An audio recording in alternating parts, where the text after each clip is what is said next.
Kasus peretasan oleh hacker Bjorka menyita perhatian kita akhir-akhir ini. Ada berbagai data pribadi pejabat yang dibocorkan, seperti tanggal lahir, NIK, dan nomor telepon. Untuk mengulas persoalan peretasan dan kebocoran data ini, Pinter Politik menghadirkan mantan Kepala Badan Intelijen Negara, Letnan Jenderal TNI Sutioso, atau yang akrab disapa Bang Yos. Berita soal kasus kebocoran data, bahkan pencurian data, terutama data iktp sebagai data esensial dan vital, menjadi semakin sering kita dengar. Bagaimana Bang Yos melihat fenomena ini? Iya, memang ya kebocoran data termasuk NIK, ini kan sudah menjadi berita yang sangat sering ya kita dengar di media, ya sudah menjadi hot issue lah di level nasional. Tapi saat ini saya itu ingin membicarakan terbatas kepada data terkait yang kebocoran iktp ya, bukan data di ranah cyber ya, karena ranah cyber ini masih kontroversial dan belum jelas lah terjadi simpang siur di sini. Gitu. Saya nggak membicarakan itu. Oleh karena itu ya sekali lagi saya ingin katakan saya hanya berbicara data kebocoran iktp. Seperti Anda ketahui ya, sejak awal iktp ini sudah cacat lahir lah katakan gitu ya. Terdapat korupsi besar-besaran saat proyek pertama kali ini dibuat, ingat saya tahun 2012 sampai 2014 lah ya. Dijarah habis-habisan ya oleh oknum dari baik eksekutif maupun legislatif.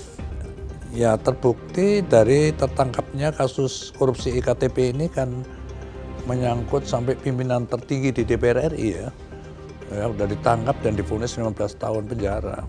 Dan saya rasa ya masih ada oknum lain yang belum sempat tertangani sampai saat ini. Gitu. Nah seperti saya katakan ya, ini proyek ini sudah cacat lahir ya.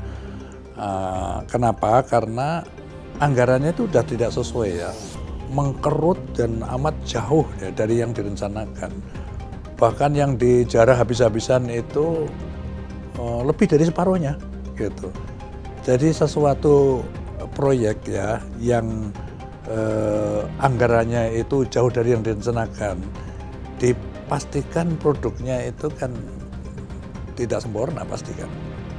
Bahkan saya mendengar ya dalam kasus ini ada subkontraktor yang sampai tidak dibayar oleh konsorsium. Akibatnya apa? Ada sekitar kira-kira 90 juta keping chip iktp penduduk Indonesia ini hilang. Ya tentu ditahan oleh subkontraktor. Lalu kemana barang itu? Bagaimana pastinya kabar tersebut ya? Ya saya rasa tugas kalian lah ya, para wartawan itu untuk mencari tahu dan memperdalamnya ya.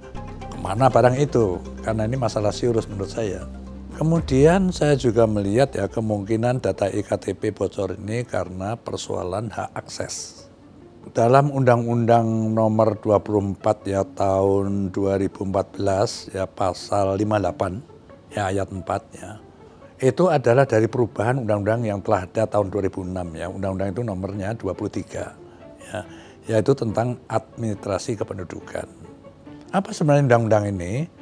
Undang-undang ini adalah mengatur bahwa pemerintah dalam hal ini tentunya Dukcapil Kementerian Dalam Negeri harus memberikan hak akses kepada institusi yang memang berhak mengakses demi kelancaran penyelenggaraan negara. Intinya hak akses ini hanya diberikan untuk mencocokkan saja atau memverifikasi data iktp, bukan untuk yang lain. Nah sebenarnya disinilah membuka peluang titik kebocoran. Sebab kemungkinan ada kerjasama ya antara oknum pemerintah tadi dan peminta data untuk menyalahgunakan data iktp. Di sinilah terjadi kompromi-kompromi ya. Di samping titik kebocoran hak akses ini, kebocoran data ini juga bisa terjadi dari oknum-oknum swasta. Seperti misalnya provider atau perusahaan penyedia telekomunikasi hingga fintech. Anda ingat nggak? Dulu tahun 2018 ya, ada kasus iktp yang tercecer di jalan itu di daerah Bogor. Dan Mendagri saat itu almarhum Cahyokumolo sampai mengecek langsung ke gudang Mendagri di Semplak Bogor ya. Dan almarhum Cahyokumolo ini juga mengakui betapa sulitnya mencegah praktek jual beli belangko iktp ini. Apa makna pengakuan almarhum ini? Itu mengindikasikan permasalahan serius dari iktp ini. Kerugiannya?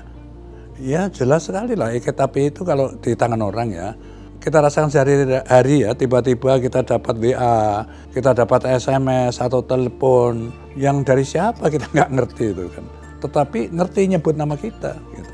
Lebih parah lagi ya, kalau misalnya nomor induk kependudukan itu juga bisa dipakai untuk pinjaman online atau pinjol, penipuan dan lain sebagainya.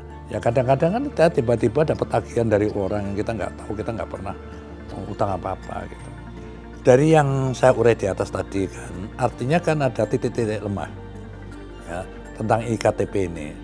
Yang pertama, tadi kan sudah saya utarakan kan, lahir aja sudah cacat ya dengan penjarahan dana yang besar-besaran itu tadi kan. Yang kedua adalah cara penyimpanan yang masih konvensional. Nah, yang ketiga tentunya juga oknum itu sendiri yang integritasnya masih diragukan. Bagaimana solusinya menurut Bang Yos? Ya sebaiknya data penyimpanan yang konvensional yang masih menggunakan hard disk itu tadi harus diganti dengan teknologi yang tinggi kan, dan yang mutakhir, utamanya penyimpanan pada cloud storage. Nah di sisi lain juga kecuali teknologi tinggi kita gunakan, sistem penyimpanannya juga kembali ke SDM, ya kan. Integritas pribadi anggota-anggota yang menangani masalah itu harus benar-benar diyakini memang terjamin gitu. Jadi tidak mudah membuat kompromi-kompromi dengan pihak-pihak luar yang ingin memanfaatkannya. Data kelola dari iktp ini menurut saya juga harus terintegrasi gitu, menggunakan satu pintu saja. Jadi sebaiknya ya pemerintah saat ini segera aja bergerak cepat ya untuk menangani kebocoran data iktp ini. Baik ya, memodernisasi iktp juga harus dikebut yang namanya PDP, itu Undang-Undang Perlindungan Data Pribadi.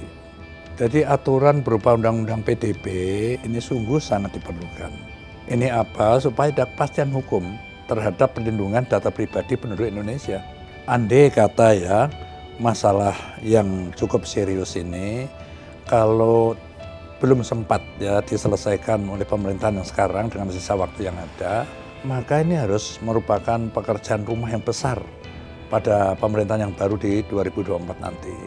Dan yang saya harapkan masuklah ke dalam program 100 hari pertama kerja Presiden dan Wakil Presiden yang akan datang. Penjelasan Bang Yos tadi sekiranya menjadi lentera penerang dan pembeda. Ada persoalan di aturan hukum yang berlaku, dan yang terpenting, terkhusus soal ektp, produk itu tampaknya cacat lahir dan menjadi PR bagi pemerintah ke depannya.